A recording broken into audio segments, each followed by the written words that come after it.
But that's the problem, Rabotai. People are so ignorant today that we put ourselves in trouble because we make decisions without Yirat Shamayim, without fear of HaShem, fear of the Almighty. Rav Yagen alav Shalom asked once in the shiur, why does anybody think that Yehoshua bin Nun, out of all the people, we had millions of people at Mount Sinai, millions of them, all of them were prophets. Everybody was a prophet. In fact, prophecy was at such a high level in that generation called Dora De'ah, the generation of knowledge, that the lowest among them saw prophecy greater than the prophecy of Yecheskel.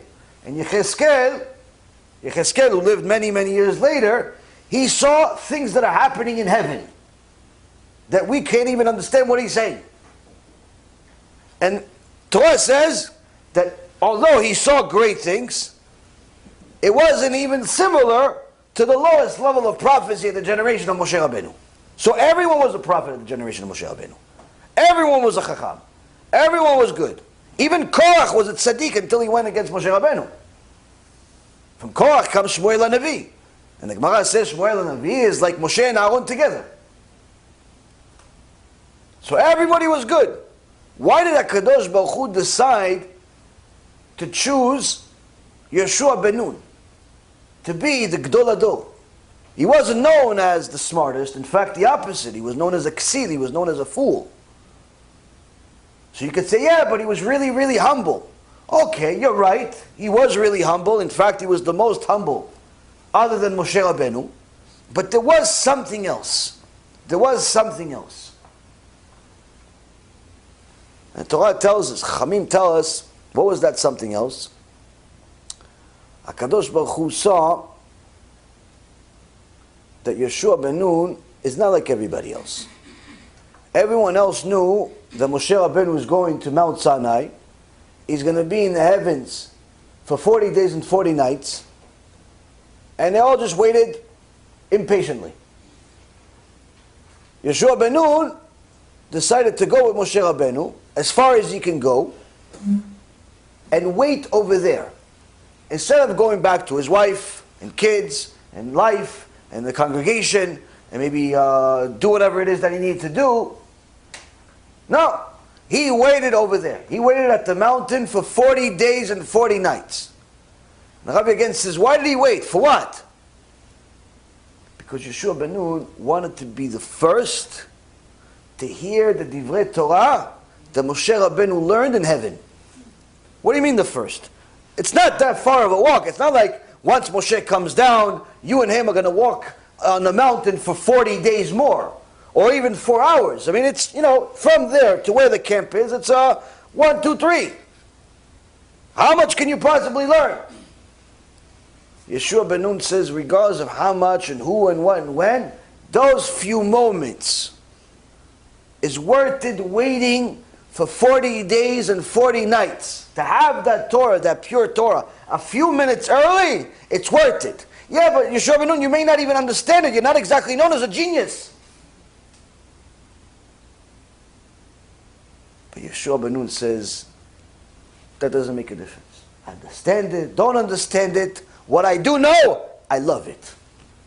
HaKadosh Baruch Hu saw Yehoshua bin Nun's love for the Torah, and he decided at that moment, Yehoshua bin Nun is going to be Gdol Hador. What? He's missing some wisdom? Insert it. Ding, became a genius.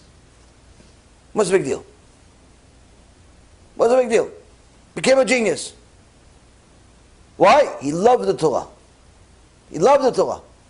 You love the Torah, you deserve the Torah. So when a person loves the Torah, by default, he loves Chachamim. He loves the rabbis. He loves the sages. He loves the people that toil over Torah. Whether it be a little boy that's in first, second, third grade learning Chumash, or it could be a big rabbi that's already on his 70th time completing the Shas.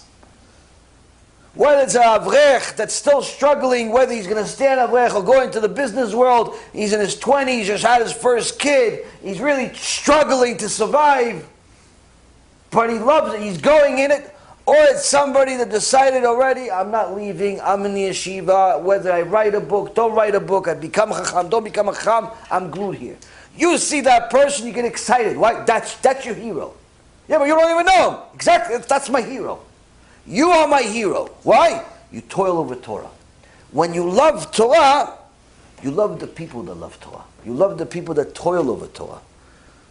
Which means, if you're insulting those people, you're insulting the sages, you're insulting the people that have a stamp of kashrut on them, that they toil over Torah, that they love the Torah themselves, that means that not only are you a despicable person, but of course not a person that loves Torah, nor are you a person to learn from.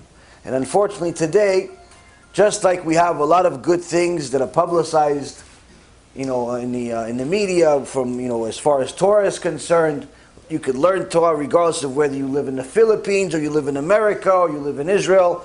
You could simply press a button and have an endless amount of Torah. An endless amount of Torah. Once you complete 2,000 videos that we've made, you go to Rabbi Ephraim's 2,000 videos. By the time you complete those, we probably made another few thousand also, Yishtabach Shimo.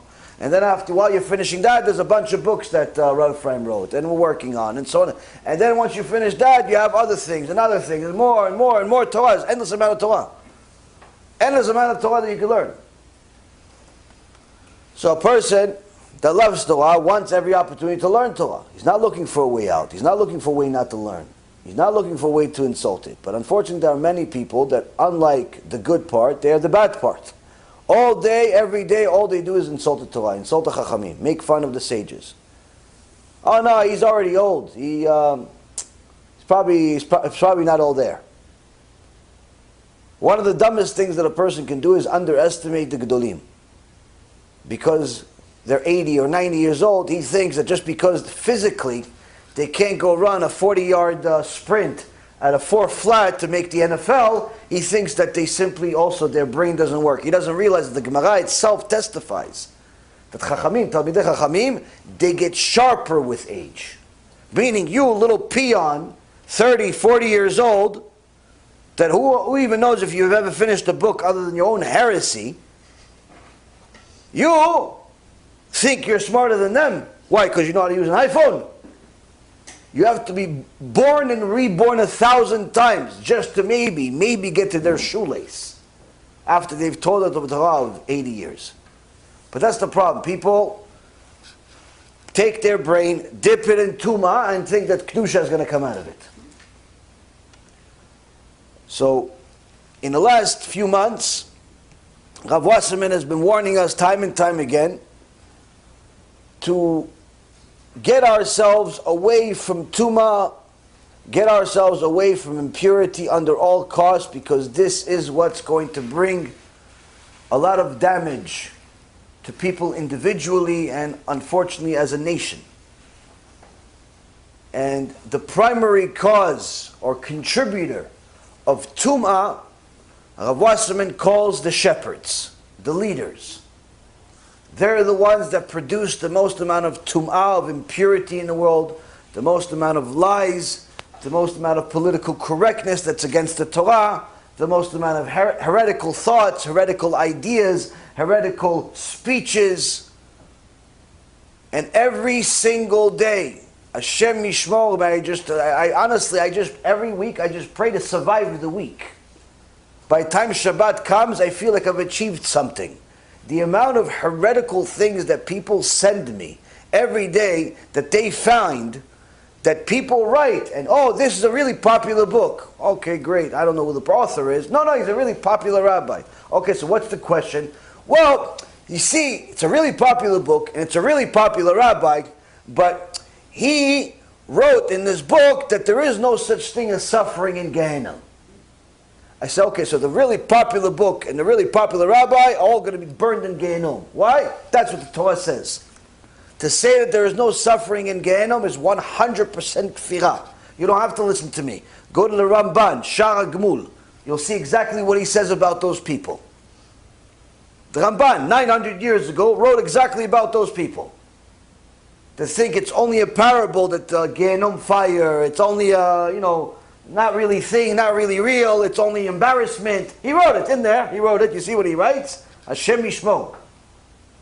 Yeah, but it's a really popular book. Okay, so I don't know, I guess a lot of people are going to follow him. What do you want from me? I didn't write the book. I'm just telling you, this is what it says. He's a heretic. You're not allowed to learn from him. What, can I learn other things from him? No. You can't. Once he says this, you can no longer learn anything from him. Why? You no longer know if he's reliable on anything else. If he is a kofer ba'ikar, if he says things that are 100% heretical, that are against the Torah, you don't know where else he's going to say it. So you can't learn from them.